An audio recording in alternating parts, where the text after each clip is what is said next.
So, today, it's end of Friday.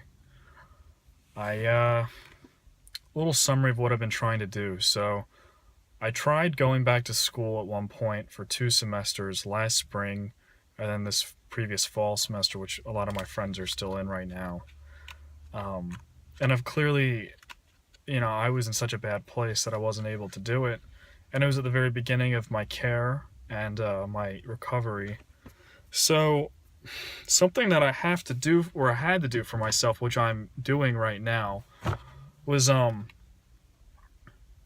I had to go and I had to fix my transcript for a medical leave of absence because I received 2 failures because I was signed up for these classes but I never attended, and clearly I wasn't capable of attending it.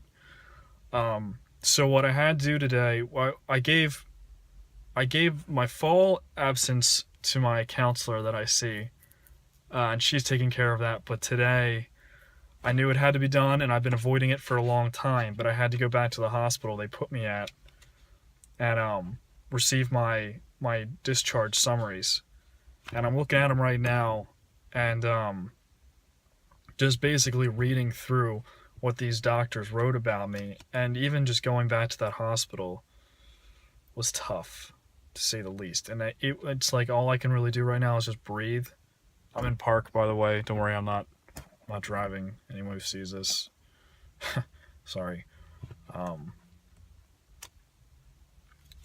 don't know. I mean, it says at one point, discharge diagnostic, psychiatric, depressive disorder, obsessive compulsive personality disorder, alcoholic disorder. Yeah. Over here, major depressive, recurrent, severe, obsessive compulsive disorder. I mean it. And then they basically have summaries of everything I talked about, and I don't know. It's just like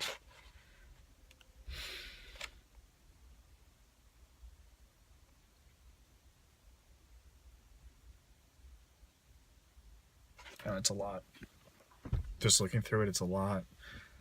But I'm feeling better, and I have to do this, and I had to go there, and I had to do this in order to move forward. It's a lot. Going back to that hospital is a lot.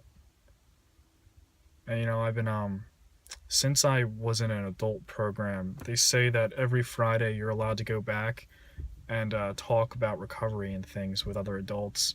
It's like this program they have. I said, fuck it, I'm gonna do it. So I went yesterday, and I thought it was at 3. It turns out it's at 2, so I missed it today. But I mean, that's why I went over there too. So while I was there, I'm like, well, I might as well go into the hospital and get my goddamn paperwork. And now I'm at Borders or Barnes & Noble, and I'm gonna go read a book and enjoy a nice cup of coffee. And it's not even about my business or any bullshit. Just gonna read something nice, something positive.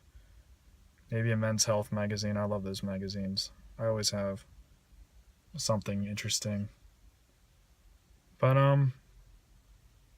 yeah, it's just a step forward. As positive, it's just hard, and sometimes you gotta do, I guess, things that you really, really don't want to do. So in my quest to become more balanced, I'm reading something by philosopher Alan Watts. I'm a big fan of Alan Watts. When I was in college, sophomore year, I used to listen to his they have him on YouTube. He's very good, and a lot of it is like Buddhism. He explains Eastern religions, which I love. And he was pretty big back in the 60s. So I'm reading his book. It's called What is Tao? The back says, nothing in the world is weaker than water, but it has no better in overcoming the hard. And it's going to just talk about Taoism. It's only 100 pages. I'm going to try to knock this thing out probably today. I don't know if I want to buy it. It's $10. It gotta be cheap. But yeah, I'll let you guys know what I think. So I'm going to read something that I found right off the bat. It says, how do coves and ocean become kings of 100 rivers? Because they are good at keeping low. That is how they are kings of 100 rivers. Nothing in the world is weaker than water, but it has no better in overcoming the hard. Think about it. So far I have found two things interesting. In the beginning, Watts begins to talk about something called the Law of Diminishing Returns. And it's basically, we want to go faster and faster everywhere we go, so we attempt to obliterate distance between ourselves. So first he says, all places become closer and closer to each other by the use of jet planes, and as a result, Los Angeles begins to become Hawaii. And he says this is why tourists keep asking, has it been spoiled yet? He says what they are really asking is it just like home?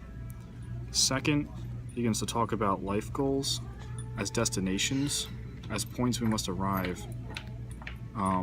He says, as we fight our environment and our tendency to get rid of limitations of time and space, try to make the world a more convenient place to live, he says, for a much better understanding of our place in nature, we can look to great religions and philosophies as blossomed and took a deep root in the consciousness of so much of the population throughout Asia and Far East. So I think he's beginning to kind of draw the line between how Westerners think and how Easterners think. He says that Westerners are very, full of the law of diminishing returns.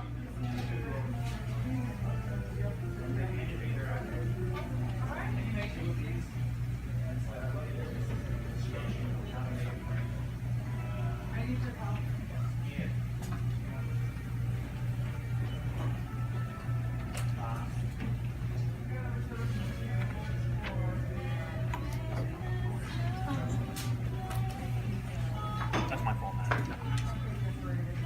There's 3 feet clearance now. It's pretty far. Well, I'm definitely in a better mood.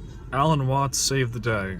I'm probably gonna post this. I'm only gonna post probably on Sundays, but fuck it, I'll just post it anyway. It's cold. It's getting really cold out. I can feel it changing. I should have brought a jacket. But yeah, it's a solid day of things. A lot of things.